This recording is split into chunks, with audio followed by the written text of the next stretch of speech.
Constantly. No. What is an in knock? Why isn't it Caucasian knocking? Why isn't Why isn't it Caucasian knocking? Why isn't Asian knocking? Why isn't some other knocking? Why is it called that?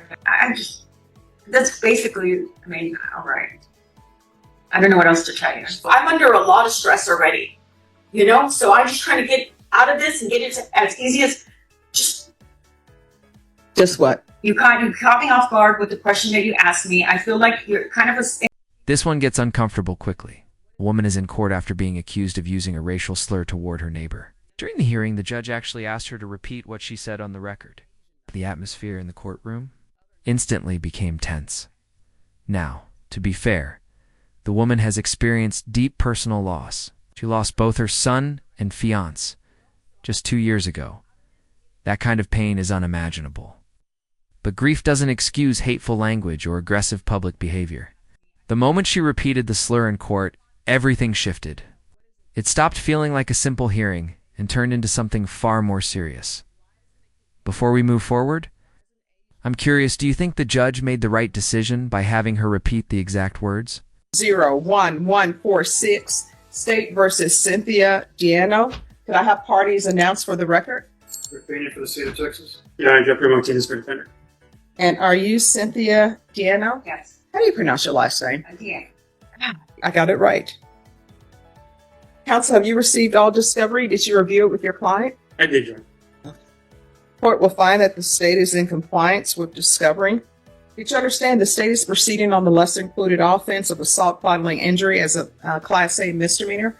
Range of punishment is anywhere from up to a $4,000 fine and up to 1 year in the Bexar County Jail. If you have a plea bargain agreement with the state, the court does not have to follow your plea.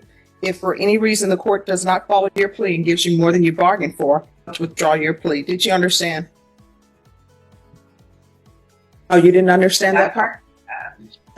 Well, so let me explain to you. And then if you don't understand, let me know. I'll help you and your attorney discuss it. So you're entering into a plea bargain agreement with the state. You understand that part? Whatever agreement that you have worked out with the state, I don't have to follow that agreement. So let's hypothetically say they want you to have probation. If I were to tell you, I'm not going to give you probation, I'm sending you to jail, then you can withdraw your plea. Okay. Because I have not followed your plea bargain agreement. Now, the conditions for the plea bargain agreement, that's something the court gets to decide. You understand?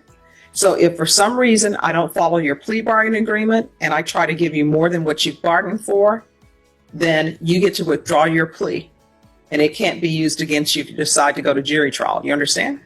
And by that same token, if I don't follow your plea, then what can end up happening if you withdraw your plea, then the state can say, okay, we're going to have to go to jury trial. We're going to go to jury trial. And maybe they won't be going to jury trial on a Class A misdemeanor. They'll be going to trial on the injury to the elderly. Not maybe, that's what they'd have to do. You understand? All right, did you understand you have a right to jury trial, a right for you or your attorney to cross-examine and confront any witnesses the state would call in the right to remain silent? Yeah. Did you understand by entering this plea you were giving up those rights? Yes. And did you intend to give up those rights and enter into this plea bargain agreement? Yes. All right. Did you understand if the court were to grant your application for deferred adjudication, if for any reason you were to violate your conditions of probation, I could revoke you and sentence you up to 1 year in the Bexar County Jail. Did you understand? Yes. Counsel, has your client been able to provide you with any defenses? Yes, sir. Do you believe she has a rational as well as a factual understanding of the charges against her? I do. Do you believe she's currently competent and was legally sane at the time of the offense? Yes. Ms. Diano, has anyone threatened you, coerced you, or placed you in fear to get you to enter this plea? Anyone promised you anything other than the plea? Are you satisfied with the way you've been represented?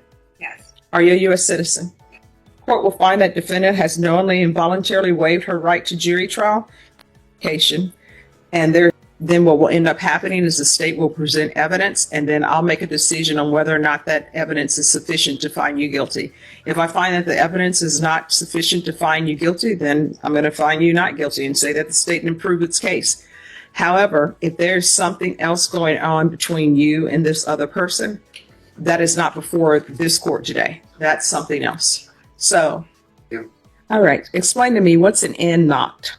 That's in that's in the police report. The officer said suspect 1 stated that victim 1 had knocked on her door.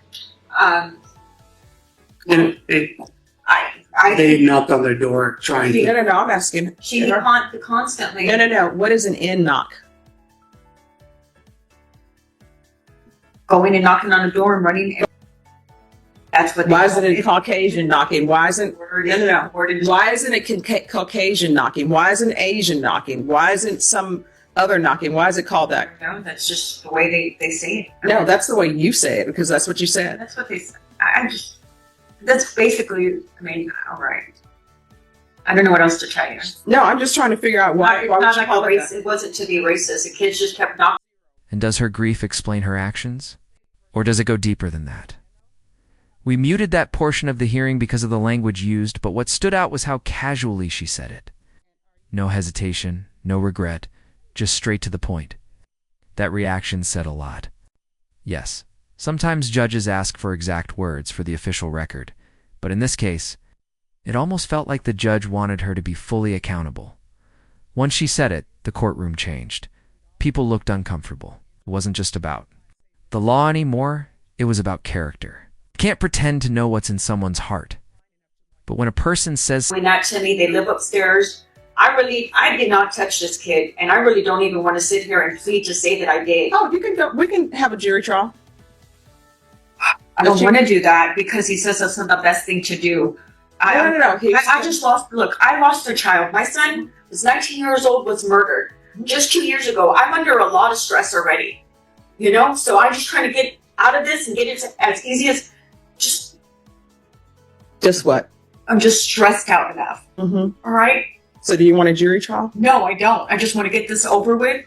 Do the probation and whatever I have to do. All right. So, what was the race So of? then tell me, you asked me that question. If you knew the answer to the question, What is the race of the complainant?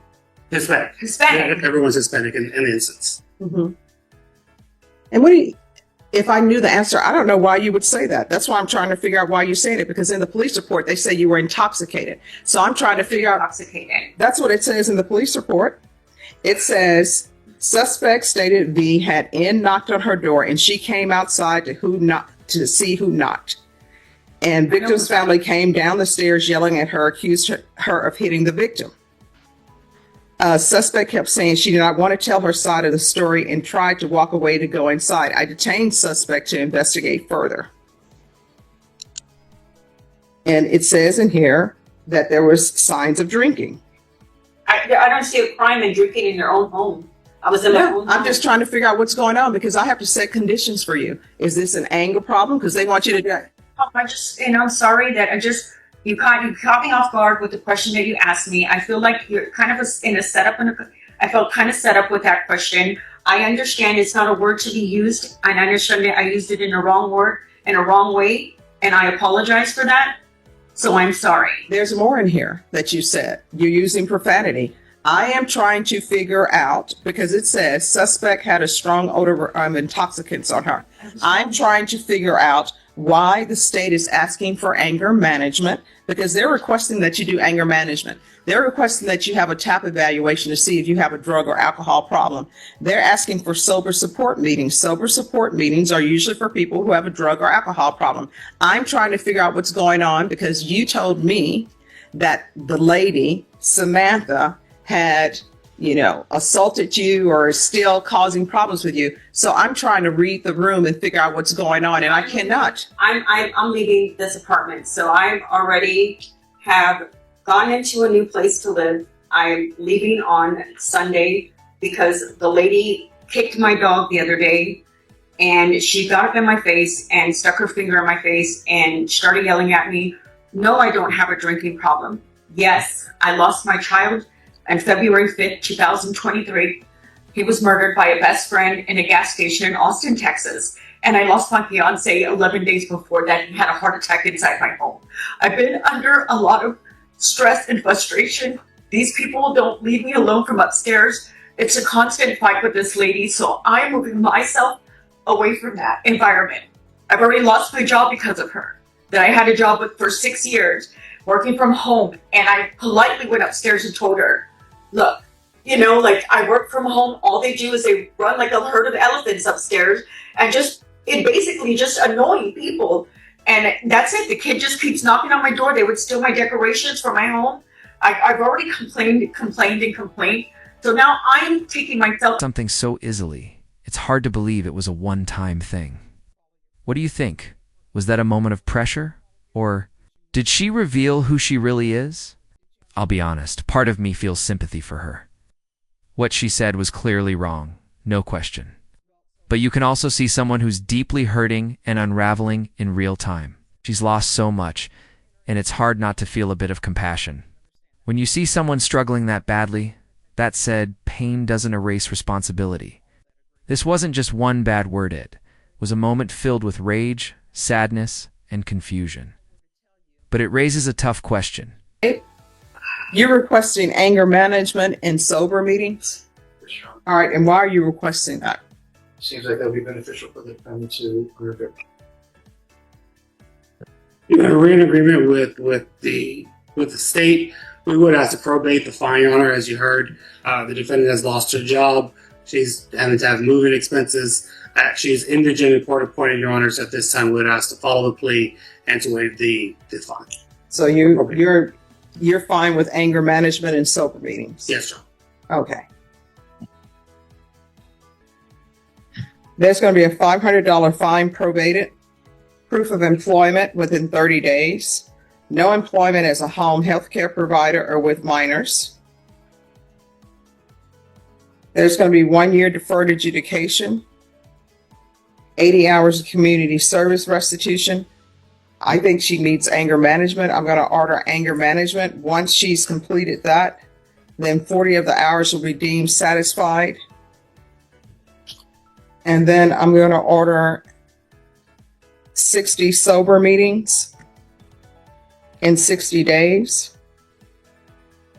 TAP evaluation, that can be out of custody. Follow recommendations. There's going to be field visits 1 time per month for 6 months. Regular reporting by Zoom or in person. Regular random UAs. There's to be no contact with the following persons: Danny Ibarra, Samantha Coronado, and Brenda Espinoza. Probation, is there anything else she needs? Is there anything else you need from the court to be successful? Did you review the document entitled Trial Court Certification of Defendant's Rights to Appeal with your attorney? Did you understand it and did you sign it? Because it's a plea bargain agreement, because I followed your plea bargain agreement, and because you waive your right to appeal, you do not have the court's permission to appeal. Do you understand? All right. And Ms. Abrams, see if maybe a referral to Center for Healthcare Services, maybe they can help her with any type of trauma. All right. Is she simply grieving and overwhelmed? Or is there a deeper issue with her views and behavior? Can someone like this change? Or is it too late? When it came time for sentencing, I think the judge handled it thoughtfully. He wasn't there to humiliate her or come down harshly. Wanted to hold her accountable while also acknowledging that she clearly wasn't. Okay, she was nervous, distracted, and possibly dealing with mental health or substance issues. That's why the judge included anger management in the sentence. It wasn't just about punishment, it was about prevention. Because next time, the situation could happen somewhere more dangerous than a courtroom. So what do you think? Did the judge get it right, or should the consequences have been tougher? Let me know in the comments, and if you're interested in more real courtroom moments like this, I post new ones every day. Thanks for watching, and take care of yourselves out there.